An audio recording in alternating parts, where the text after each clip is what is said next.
on the gridiron or courtside, you know what time it is. It's Sports plus life. Sports plus life. ringside or front court or field pass, we ballin', no. Knuckle up or buckle up, I tell it like it is when I'm on my show. Home run, slam dunk, knockout, or got some dough. Sports plus life. Yeah. Sports plus life. Yo, yo, yo, yo. What's up? What's really good? It's your boy Brandon Brevon Towns, host of that show called Sports Plus Life. Oh, and we already know what's going down today. Lot to talk about. So guess what? Guess what? Guess what, my G's? Turn it off. Turn it off. Turn it all the way off. Now cut, print, whatever. No, I'm just messing around. But please allow me to reintroduce myself. My name is Brandon Brevon Towns. This is Sports Plus Life, that there sports podcast where we talk about all of the necessary things in sports and all of the necessary things in life as well. I hope everybody had a wonderful weekend, and I hope all of the fathers out there had a wonderful Father's Day as well. That was yesterday. It is Monday, June the 21st. 2000 of the 2-1 of the 2-0 2-0 that was last year of the 2-1. But yeah, I hope everybody enjoyed their Father's Day. I'm gonna be honest, I was tired like all day. I was just tired because during this weekend I didn't go to bed much at all. Friday I stayed up really for no reason. I just stayed up until past 4 o'clock in the morning, and then I had a DJ gig Saturday on Juneteenth, and I ended up not going to bed till past 5 in the morning. The damn sun was getting ready to come up. So yesterday on Father's Day, I really had just the sleepy feeling all day, all day. I was just tired. I just wanted to chill, relax. I did go to my mom's house. She made me something to eat. We went over there and, that was good. Salmon cake, fried chicken, biscuits and whatnot, whatnot, little dog, so, but anyway, man, let me tell you something. This is all about basketball today because, there was a point in time on Friday, early Friday, before any games had kicked off. I was like, what the hell is happening to the NBA playoffs? Oh my goodness, what a weekend. What a weekend. And so without further ado, let's get to it. Now, what I'm not going to do today is I'm not going to individually try to break down each series like I usually do. I'm going to talk about the playoffs as a whole. And it's crazy. Like this past weekend in the NBA playoffs was absolutely crazy. But one thing it goes to show that all of the people in sports media or the talking heads, if anybody was to consider me a part of sports media, which I don't think I am, but if anybody was to consider me that, I would be more or less of an independent contractor. But what it goes to show is that at the end of the day, most people don't know what they're talking about. Most people generally don't know what the fuck they're talking about, and I understand that people, you get these guys on TV and they make these predictions, and it's because one, it's their job. But we have been so quick to write teams off so fast. That's what's honestly making this year's NBA playoffs beautiful, despite the fact that injuries have ravaged the playoffs. Injuries have definitely played a significant role in what's happened in these NBA playoffs. But you know what? So be it. It is what it is. Injuries are a part of the game. But we have been so quick to write teams off. And now the conference finals are set. Actually, game 1 of the Western Conference Finals was yesterday, and that's going to be a whole lot of fun. But when the playoffs first started and you saw the seeding, did you expect the conference finals that we have now, did you expect them to be like this? Because I tell you what, I didn't. I didn't, but you know what? I am enjoying it because all of the teams who are in the conference finals at some point or another during these playoffs was written off, by myself included. I'm not sitting here saying, see, I told you, but it just goes to show how much we really don't know, how things can change literally overnight. I'll go back to the first round of the playoffs when the Lakers were playing the Suns. When that matchup first materialized, I said, ain't no way the Phoenix is going to beat the Lakers because we're getting healthy. They had won their last 5 straight games and then won the play-in game against Golden State. And I was like, okay, Phoenix won game 1. They looked a little better, but also Chris Paul had gotten hurt in game 1. And the Los Angeles Lakers quickly took advantage, winning the next 2 games against Phoenix. And then Anthony Davis got hurt. Like I said, injuries are a part of the game. But everybody wrote the Phoenix Suns off, particularly after the Lakers took a 2-1 lead. It's over. Nobody thought Phoenix was going to win anyway. I mean, it's just Chris Paul is snake bitten, and this was just a bad matchup for Phoenix. And ever since that game 3 loss to the Lakers, the Phoenix Suns have not lost a game since. They haven't lost a game since. They swept the Denver Nuggets. I'll get into game 1 of the Western Conference Finals in a bit. But that's a team that was written off. And then you go to the Los Angeles Clippers, and the Los Angeles Clippers made history in more ways than one with their win Friday night over the Utah Jazz to close out the number 1 seeded Utah Jazz. And the Clippers have been the cardiac Clippers because they've been written off a couple of times during these playoffs, and they still keep coming. After falling down 2-0 to Dallas, losing the first 2 games on their own home floor, oh my goodness, it was Armageddon in Clipperland. Everybody was trashing them.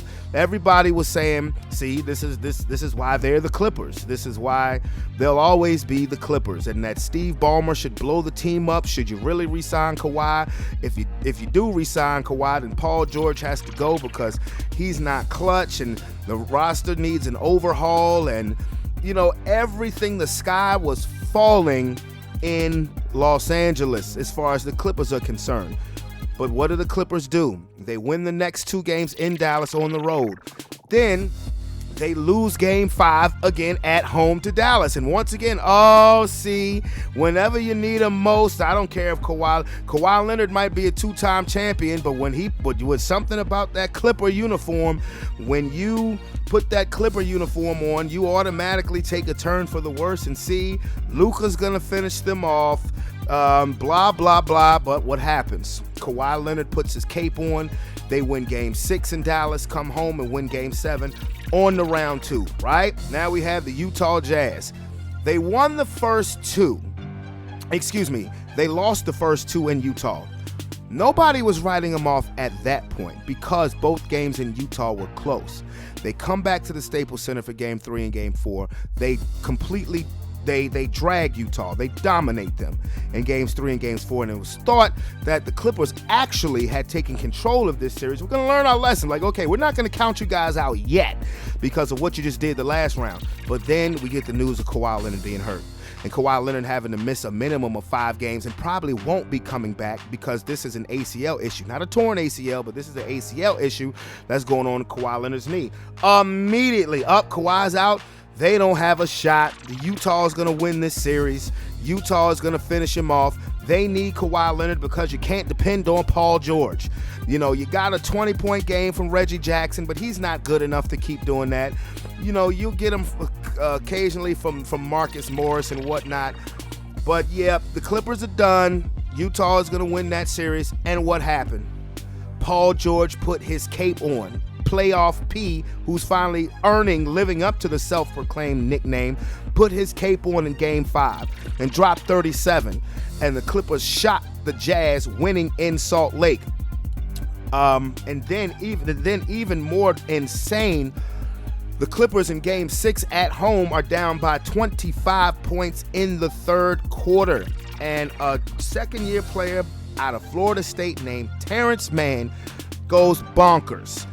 The whole team goes bonkers. I mean, I'd never seen a Clipper crowd like that before. Paul George was raining threes. Terrence Mann was raining threes. Reggie Jackson was raining threes. Goddamn Patrick Beverly was raining threes. And the Clippers came back, and for the first time in their 51-year history, they advanced to the Western Conference Finals after being written off at least 3 times during the first 2 rounds of the playoffs. Ty Lue has been the best coach in the playoffs thus far. And while Ty Lue and the Clippers look absolutely great, this is a dark day for Doc Rivers. Again, how much do we know? We think we have it all figured out. We don't know anything. We know nothing because we didn't. Well, when the Atlanta Hawks beat the New York Knicks. Okay, they're a better team than the Knicks. They're not going to beat Philadelphia. They stole game 1, but okay, now you have your chance to make your adjustments. And the Sixers were dominant in games 2 and games 3. And then all of a sudden, I don't know what it is about Doc Rivers coach teams that consistently lose big leads in playoff games. I mean, the Philadelphia 76ers should have taken the Atlanta Hawks out in 5 games. That series shouldn't have went past 5 games. I said last week on the show I didn't think the Hawks would win another game. Boy, I was wrong. They won 2 more games and the damn series because Philadelphia in games 5, in games 4 and games 5 absolutely collapsed. In games in game 7 last night at home, they absolutely collapsed. Nate McMillan, you have to tip your hat at him, but this is a dark day for Doc Rivers because in 7 years with the Clippers, there were 2 times you were a game away from the Western Conference Finals and couldn't get it done. And Ty Lue in his first year, and then on top of that, you do it while your best player is hurt. This is even though the Clippers lost game 1 to the Phoenix Suns, and that series is going to be absolutely amazing. Even though they lost game 1 without Chris Paul, who's now in COVID protocol. I mean, once again, we had to hit a reminder that COVID is still out there. So, Ty Lue, I'm thinking about something. I was thinking about something, and it makes me happy, actually. I'm thinking about something because in these conference finals, 3 of the 4 coaches are black. It's not me trying to play the race card for any reason. No. But 3 of the 4 coaches are black. And if I was thinking yesterday, I'm like thinking, well, who's the best black head coach in the NBA? Because out of we have Nate McMillan from Atlanta, we have Ty Lue from the Clippers, and Monty Williams from Phoenix. So I'm thinking, who's the best? And this was before game 7 of the Sixers series. I was thinking Doc Rivers basically on merit, because for longevity, he does have a title. It was back in 2008. He's been to the finals a couple of times. He's been to the conference finals about 3 times. I'm like, but Ty Lue is a very close second because of, for one, I think this has actually been his best coaching job. Because, you can say, well, yeah, you won a title, but you had LeBron James. And you got to the finals 2 more times, but you had LeBron James. But Ty Lue's teams, do you think a Ty Lue coach team is going to blow a 3-1 lead? I can't see it right now. Because of last night, I have to say that Ty Lue, I believe, has elevated himself over Doc Rivers as far as best black head coach. Now, that's up for debate. Now, what would put that debate to bed is if the Clippers win the whole damn thing. And if the Clippers win the title, then that debate is put to bed. But again, it just shows how much, back to my original point, it just shows how much we think we really know, and we don't know a damn thing. And then to finish it off, the team that I called to win the whole thing, the Brooklyn Nets, got put out Saturday by the Milwaukee Bucks. Now, I said this last week when Kyrie Irving got hurt after Game 4. I said, Giannis, this is your time. You better, even though I called Brooklyn to win, I'm like, I can't see KD doing this by himself. And then before the show ended, I had looked at my phone and saw the breaking news that James Harden was upgraded. He ended up playing. He played every game for the rest of the series. It wasn't the James Harden that had played, that was in Brooklyn before his hamstring injury. But then you have Kevin Durant, who put up an all-time great performance. It's been a lot of history made in these playoffs. Like I said, the Clippers made history. That was the largest deficit to overcome for a closeout game, and again, it was the first time in their franchise history going to the Western Conference Finals. That was the best stat line. Nobody had ever had a stat line like Kevin Durant had in Game 5 against the Bucks. 49 points, had triple-double. That was the largest stat line. Nobody scored that many points having a triple-double in a playoff game. KD makes history again in Game 7 Saturday night, scoring 48. Most points ever scored in a Game 7, breaking the record by a point that Dominique Wilkins had in 1988. But again, we thought that series against Milwaukee was over after 0-2. Even after James Harden got hurt 44 seconds into Game 1, Brooklyn was so dominant the first two games that we even still said they don't need James Harden. They don't need him. This series is over. Budenholzer's gonna lose his job. The Bucks just ain't that team. Chris Middleton cannot be the second best player on a championship team. Drew Holiday is an upgrade, but he's still not that guy. He's not that third guy that they needed. So again, the Milwaukee Bucks were written off again. But then lo and behold, they win Game 6. They go off on the Nets in Game 6 in the fourth quarter. They went off. And then Game 7, this Giannis, when is Giannis going to have the signature game of his career in a big moment? When is that going to happen? We don't know, because we doubt we're going to see it. You know what I mean? Brooklyn is just too good. Kevin Durant's the best player on the planet, and I firmly believe that. I'm sorry. I think he's the best player in the world. But, all four teams that are in the conference finals have been written off at some point or another during these playoffs. We're seeing something, and this is what I think is so cool about this. Even though the injuries have played a part, we're seeing something that most of us have not seen before. We've never seen the Los Angeles Clippers in the conference finals.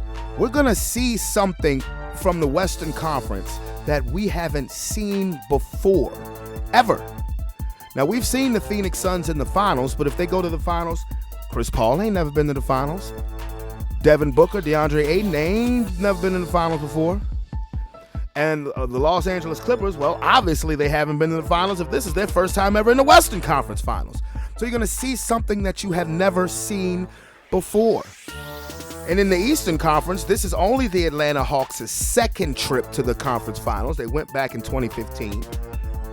And now Milwaukee, they were in there 2 years ago, but the Milwaukee Bucks, Lord have mercy, haven't been to the finals since Kareem? Since what, 73?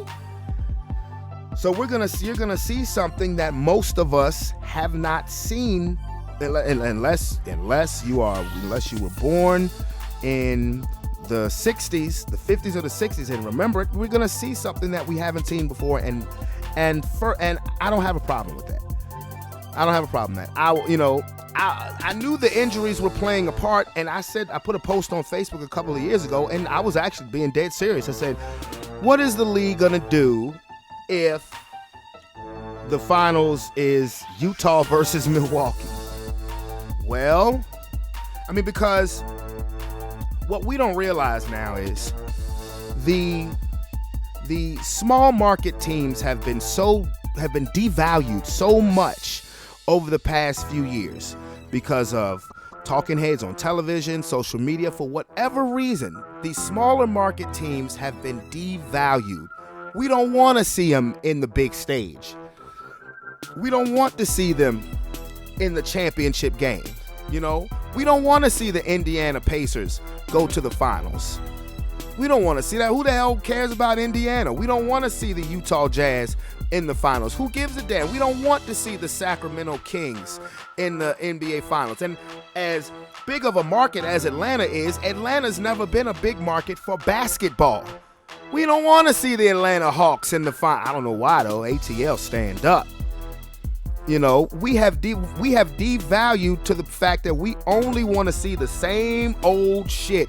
You know what? If Milwaukee gets to the finals, okay, we can deal with that because they have been a pretty good team over the last 3 years. Matter of fact, no team in the regular season has been better than the Milwaukee Bucks over the last 3 years. So if they get to the finals, you're like, okay, they've been knocking on the door. We can deal with that. Giannis is a superstar. He's a 2-time league MVP. We can deal with that. But do you think the league wasn't happy that the Clippers put out the Jazz? I mean, do you think they aren't happy about that? Man, please. If you see the NBA is winning with the Western Conference Finals because it's a matchup between two teams that is easy to root for. The Clippers have captured people's hearts with their heart and resilience, cardiac Clippers. The Phoenix Suns, who honestly have been playing the best basketball of any team in the playoffs. And we want to see Chris Paul finally get to the finals. So the NBA is in a win-win situation with the West because it's hard not to root for the Clippers. It's hard not to root for the Suns. It is very hard because you just have to fall in love with their stories. I'm curious about what's going on with the Eastern Conference Finals, which starts Wednesday, as far as who will the general basketball fan be rooting for? Are you rooting for Trae Young? You gonna root for the little guy over the big guy? You rooting for the little guy Trae Young over Giannis? Atlanta's definitely gonna have the star power. Because, you know, when Atlanta is doing well in any sport, all of a sudden you see the ATL folks, they come out the woodworks. You're going to be seeing interviews with, you already had an interview a couple weeks ago with Quavo about the Atlanta Hawks. You're gonna see interviews from T.I. You're going to see interviews from Outkast, Jermaine Dupri, and stuff like that. Because now ATL is, that spotlight is getting bigger. You know, you're starting to see how rabid that fan base is now when they have big games at the State Farm Arena in downtown ATL. You know, or are you gonna say, damn, Giannis has been so close. Everybody's been so critical of Giannis. You can't do this, and Middleton Middleton cannot be a second best player on a championship team. Now, like I said, they just put out Brooklyn. So what are you gonna say about Brooklyn? You know, as far as what's the moves for Brooklyn. See, Brooklyn, you know, if Brooklyn is healthy, they will be the favorites next year. But they need somebody with a defensive mindset in that starting lineup. And I hope Blake Griffin stays. I really do. But they need somebody with a defensive mindset who's going to get physical, who's going to get nasty, who's not soft at all. P.J. Tucker brought manhood to the Milwaukee Bucks. I mean, yes, Kevin Durant was balling, but P.J. Tucker's effort and his intensity and his attitude. If P.J. Tucker was 6'8", he'd be in the Hall of Fame primarily on defense. He brought manhood to the Milwaukee Bucks. He did. That was the best pickup that they could have done. Because he is a goon. He is a goon on that basketball court, and he ain't afraid of nobody. Nobody. You know, so that's something that the Brooklyn Nets are going to have to work on. Now I'm talking about the teams who got eliminated. The Philadelphia 76ers, I already said this is a dark day for Doc Rivers. And a lot of the blame is being pointed in Ben Simmons' direction, and rightfully damn so. I'm going to be honest with you. I like Ben Simmons. I love his game. I'm a fan. But, dude, if you want to be a point guard, you can't be nobody's point guard and be afraid to shoot. We've been talking about this for the last 3 years with Ben Simmons. Super talented, definite. I mean, he has his basketball IQ, his floor generalship to me is better than LeBron James, but he is such a liability offensively. Did y'all see that? When you are afraid, he had a point-blank dunk late in the game with Trae Young standing there. You're almost a foot taller than Trae Young, and you passed it because you're so scared of getting fouled to go to the free throw line. You would have at least gotten a chance at an and one. Go up and dunk it. What the hell is wrong with you? I am so serious. And now people are saying they want to see Ben Simmons out of Philly. And that may very well happen, but who you trading for him? Who you getting for him? That's what I want to know. I've heard C.J. McCullough. You should trade Ben Simmons for C.J. McCullough. Let me tell you something. If Ben Simmons goes to Portland, Damian Lillard is going to request for a trade. I'm being dead serious. Honestly, if I'm Doc Rivers, I'm saying to Ben Simmons, if you want to be a defensive stopper, because he is a great defensive player, I thought he should have won Defensive Player of the Year. I have called him repeatedly a shutdown cornerback on the basketball court. But if you want to be a defensive stopper, be a defensive stopper. Then you don't need to be a point guard. If you want to be, you need to just line up at what your natural height position should be is a power forward. And when Embiid wants to be out on the perimeter, which I don't like, but if Embiid is going to be out on the perimeter, then you need to be down low, but you do not need to have the ball in your hands 25 feet away from the basket. If you're afraid to, damn it, shoot. If you're so much as afraid to shoot a free throw line jump shot. I mean, how the hell do you average 33% from the free throw line during the playoffs? He was a 61% free throw shooter during the regular season, ain't great, but it's above average. What the hell happened to you in the playoffs, sir? Do you need to see a sports psychologist? And I'm not being funny, because I think Ben Simmons is a great talent. But this has been just the craziest thing about these playoffs. You know, people that you expect the most from are letting you down, and people that you expect nothing from are standing up. I mean, goodness gracious. I mean, you got over there in LA and Phoenix. Yeah, Reggie Jackson is not good enough to consistently put up 20 points. Yes, he is. Yeah, absolutely, yes, he is. I said this before the trade deadline. Everybody's saying the Clippers needed a point guard. I said they got Reggie Jackson. He's capable. I mean, and because think about the last series that they beat Utah, Rajon Rondo had no impact whatsoever. But then you weren't expecting that from Reggie Jackson, but you're getting it. I mean, and then on Phoenix end, DeAndre Ayton is showing you why he was the number one pick in 2018, and Devin Booker is showing you, is making you ask, how the hell was he not the number one overall pick the year he was drafted? Devin Booker, low-key my new favorite player. That's the light-skinned Kobe Bryant. This dude is fearless. He is vicious. But everything that you have not expected in these playoffs have happened. Philadelphia was a far better team than Atlanta, and somehow they lost that series. I know the series I was looking forward to the most in the second round was Brooklyn and Milwaukee. I mean, everybody loves to say that, well, if only stuff in sports. You know, if only Kyrie hadn't got hurt, but he did. And it was after they lost the game. So it is what it is. So you have the Phoenix Suns and the Los Angeles Clippers. Phoenix is up 1-0. And you have the Milwaukee Bucks and the Atlanta Hawks in the East. Hey, man, what can you say? And now, haven't had my homeboy on here in a minute. You guys know him, my man Tony. He's going to give his take, his opinion on what has developed in the NBA playoffs. What's up, brother? Hey, what's going on, man? Ain't nothing much. Well, I mean, you've been watching the playoffs just like me. What do you think?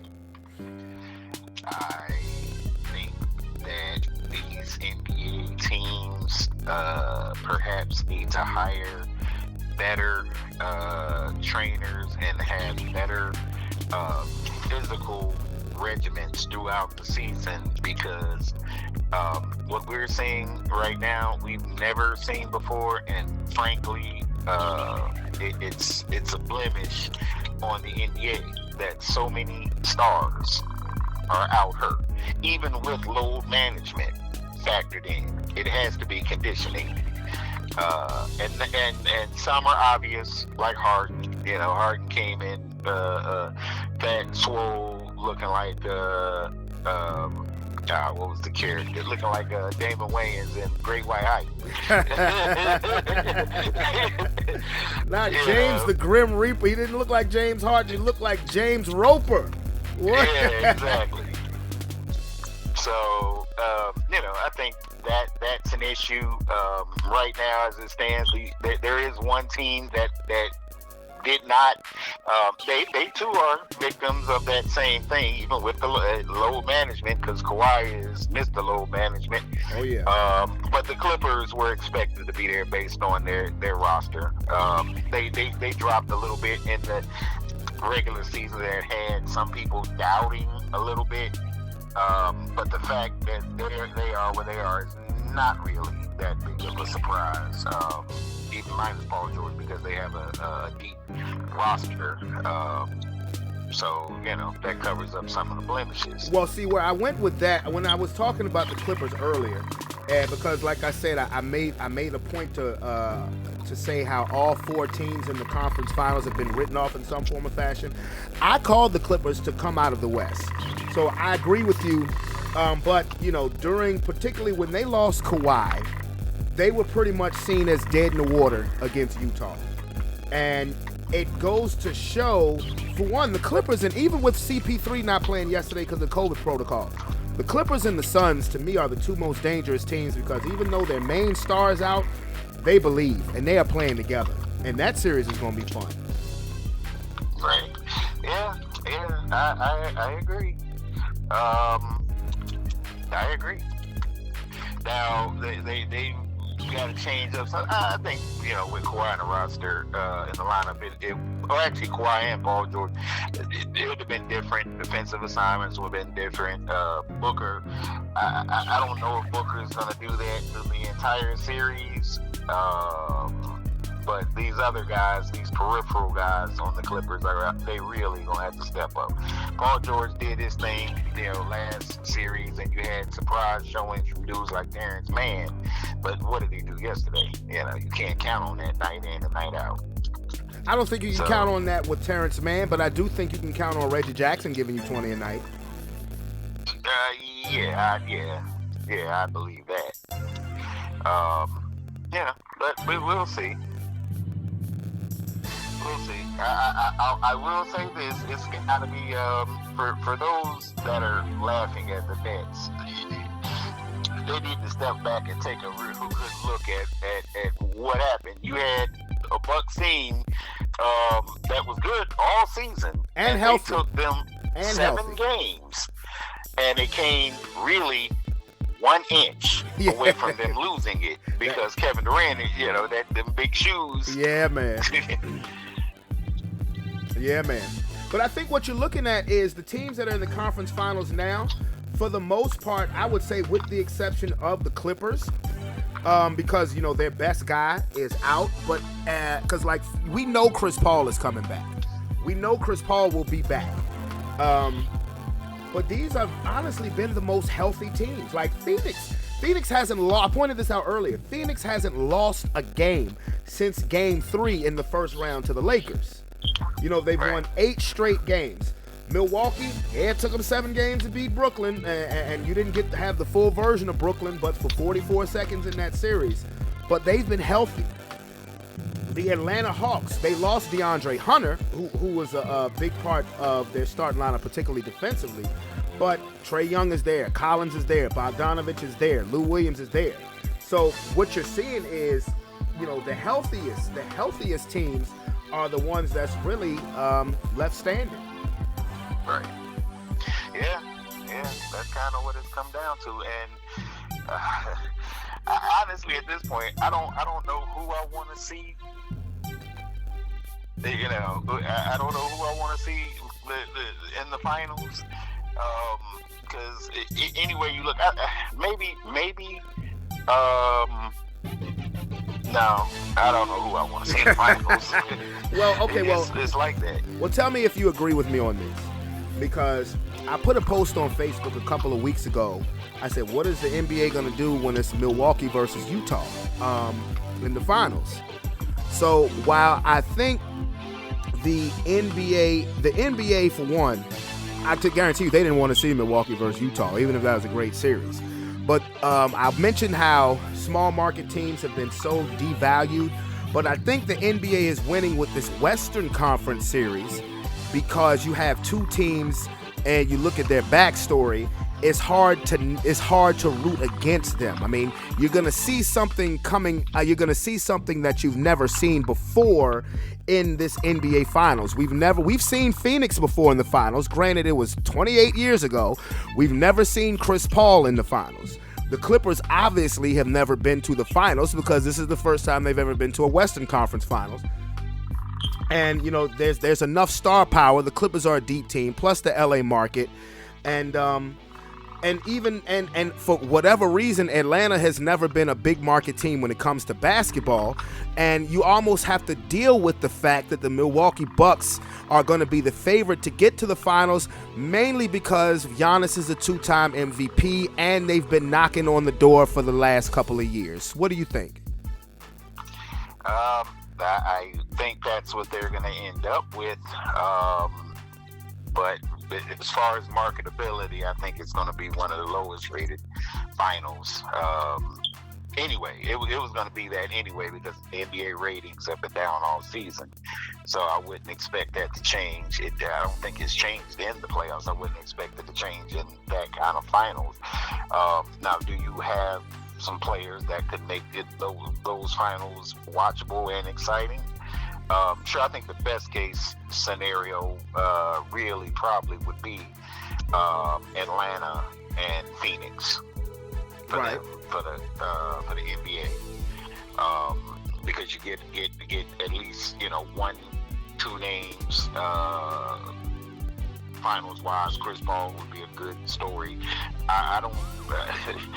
Again, you just can't tell me that Milwaukee is marketable. Well, you know what Milwaukee reminds me of? Milwaukee right now is reminding me of those Pacers teams in the 90s and even in the early 2000s. It's like they're all like at least consistently, because over the last 2 years they've always been there.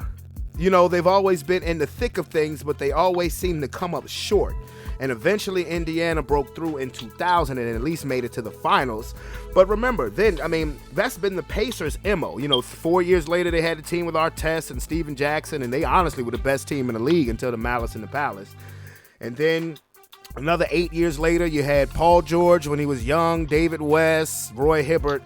And it's like now this Milwaukee team kind of gives me that kind of feeling, even though, like I said, I know it's hard to make Milwaukee marketable, but Giannis is a two-time MVP and Defensive Player of the Year.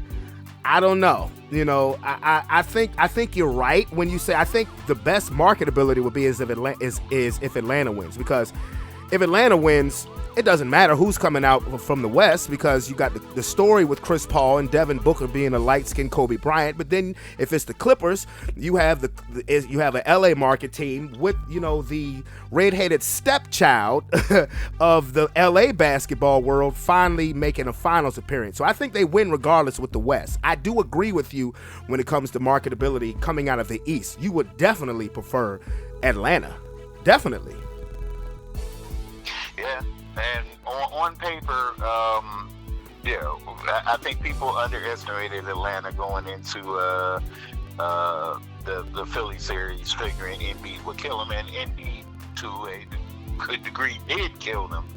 The peripheral people, it was like every other night. You get Seth Curry one night, then Seth would disappear, but you get Tobias Harris. Trae Young was mostly consistent. There were times where I don't know what happened. He just disappeared. Some of his turnovers.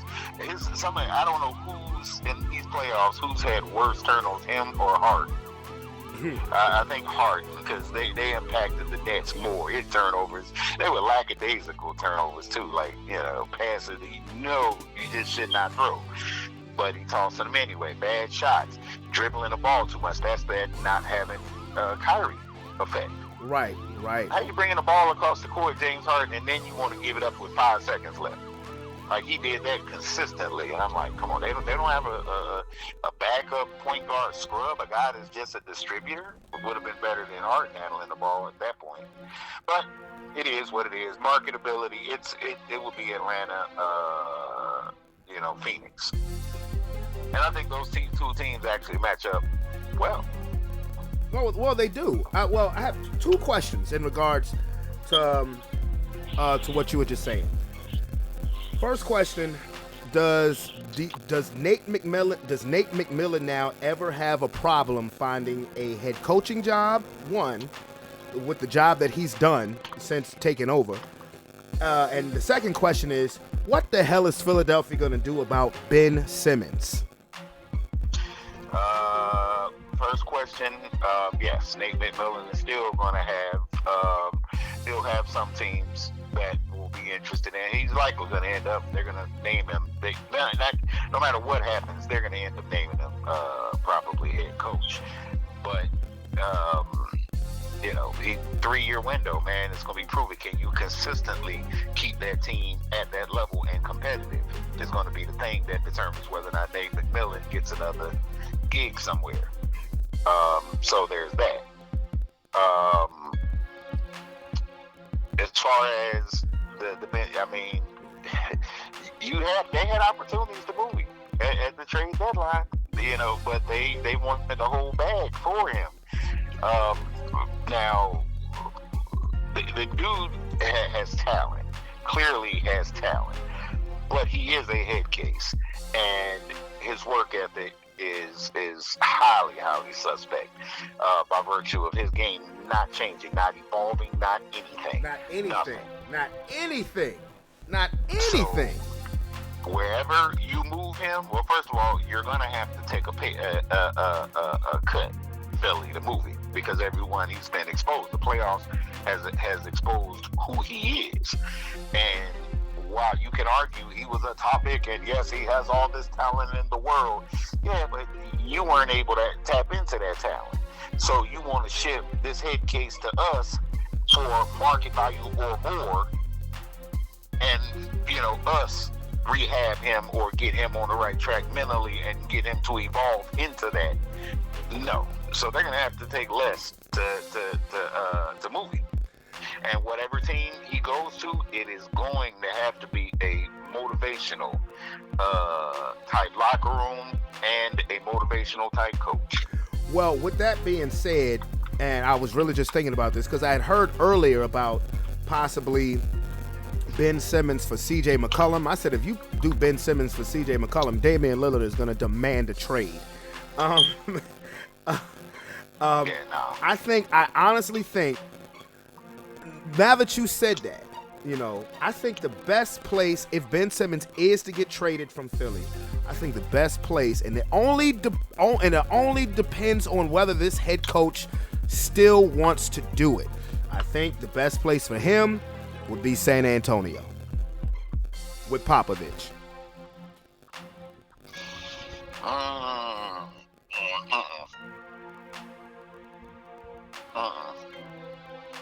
No. Okay. Pop is an excellent teacher, but Pop teaches those who are eager to learn. Every player that Pop got the most out of were guys that you could tell they wanted to get better in whatever area, and they did. They evolved on some level. This is why the DeRozans of the world and Pop, while they're not at each other's neck, you can clearly tell it's not a match. Because DeRozan still, he was who he was when he went to San Antonio, and Popovich, no matter what their system, it didn't change DeMar DeRozan. It just didn't change him. He is what he is. He's deadly mid-range and inside, the three-point line, but he never was going to change to anything other than too old. Pop got him too late. So Ben Simmons, I just don't think he's that kind of guy. Case in point, I'm gonna give you a guy who literally was 1 1.3 feet out of the league. Literally, he had his pinky toe still in the league and resurrected his career just because he changed his work ethic. Cameron Payne. Oh yeah, yep. Well, it was a point in time where he was in the G League. So yeah, exactly. So, was it the coach that got him motivated? Was it the team that got him motivated? Who knows? But at least he's something. He's something in the league now, and he's a decent backup. But it all was work ethic because the talent is there. Yeah. I think it was Cameron Payne. I think it was a combination of everything. Chris Paul being there. I think that whole Phoenix team has been molded in Chris Paul's image because the talent in Phoenix was there. This is why I thought that Chris Paul should have been the MVP. Emphasis on value. Because Phoenix hadn't touched the playoffs in 11 years. And when he comes there, he gets all of those young guys, Cameron Payne, Devin Booker, DeAndre Ayton, Bridges. He gets all of those guys to buy in and believe.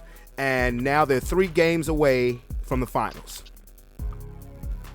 Yeah, that guy could do nothing when he was with us. What are you doing? Dancing on the sidelines. He could get. But had Billy Donovan been coached, that likely wouldn't have happened. So he might have been able to ignite him, but it is what it is. So I think for Ben Simmons, Philly's gonna have to take whatever they can get.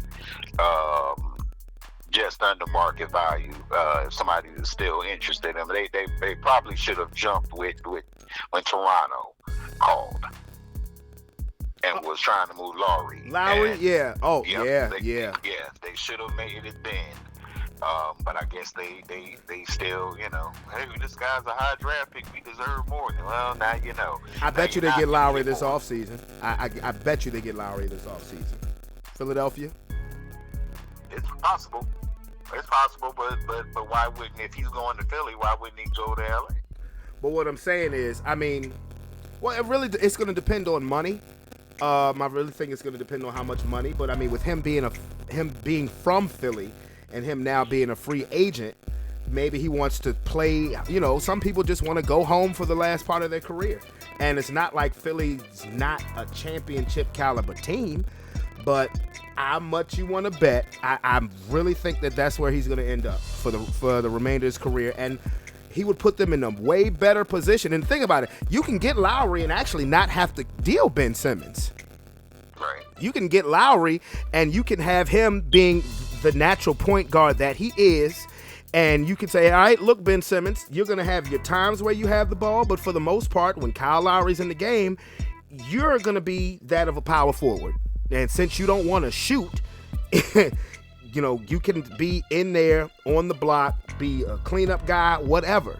But, So what are they going to play? Tobias at the 3? Yeah. And with Ben Simmons at the 4? Yeah. Interesting. Yeah.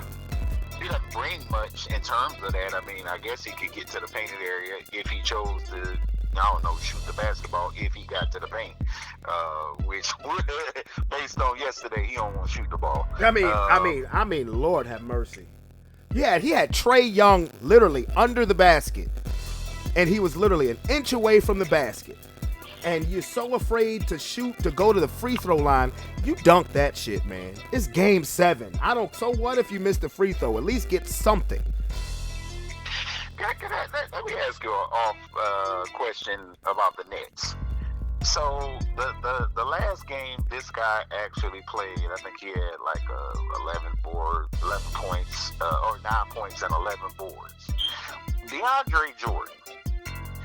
Now, I understand that Lopez can shoot threes. I understand that. But Brooke Lopez is not exactly like running wind sprints down the court. You're telling me he was that much of a liability that they couldn't even bring him in just for size? Just to box out and grab some boards? I'm just was curious. The biggest mistake that the Brooklyn Nets made. The entire series, I was asking, why isn't DeAndre Jordan playing? Because if the Bucks are one thing, they are big. They're huge. I have no idea why DeAndre Jordan was not on the court. The only thing in size that they put out was that kid, blonde kid with the blonde dreadlocks. Claxton. Yeah, Nick Claxton. I don't know for the life of me, and I haven't heard anybody say this in regards to Brooklyn. What they missed the most in this series was not Kyrie Irving, was not a healthy James Harden, because you see, without that, they still went 7 games. They missed LaMarcus Aldridge.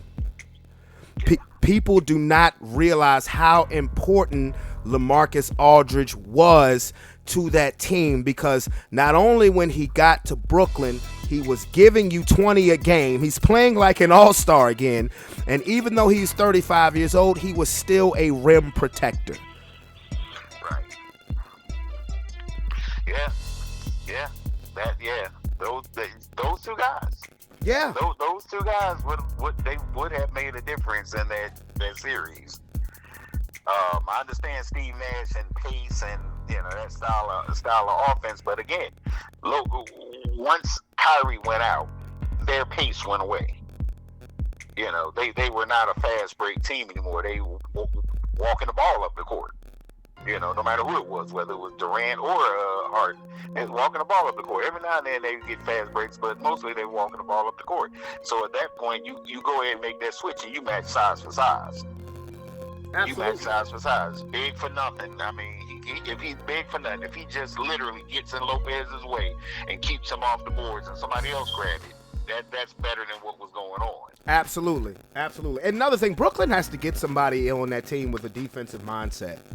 I think one of the big things that helped Milwaukee is PJ Tucker brought manhood to the Milwaukee Bucks. I mean, and people, because this is such an offensive league now, people with defensive mindsets are so important. I do not think they win that series without PJ Tucker. I really don't. Well, can we say this based on what we saw with PJ Tucker? Can we say that the scoring efficiency of a lot of these guys, like even Durant, in a different era would not be the same, because they allow PJ Tucker at spots to get a little physical with Kevin Durant. Oh, Game 3 and Game 4. He didn't respond well. Game 3 and Game 4. Yes. Game 3 and Game 4. PJ Tucker was a goddamn linebacker on Kevin Durant. And they let it go. And no, he didn't respond well. Yeah. I was actually surprised that they did, and then I'm like, okay, Brooklyn, they're letting y'all play. Rough Giannis up a little bit. Right. Giannis is kind of a one-trick, one-dimensional And that's guy. when you throw DeAndre Jordan in the game. Yep.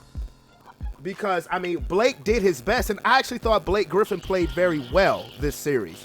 I think they should Detroit, man, Blake, they on their message boards on Real GM, they are flaming Blake Griffin right now.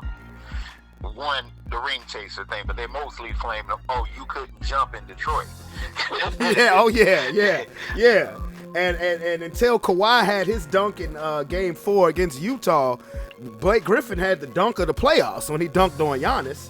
It's about, I guess about where you want to be. But at the professional aspect is, he should have had the same effort in Detroit. But at the same time, Blake Griffin was an all-star for the Pistons 2 years ago. So think about it. He was an all-star just 2 years ago for the Pistons.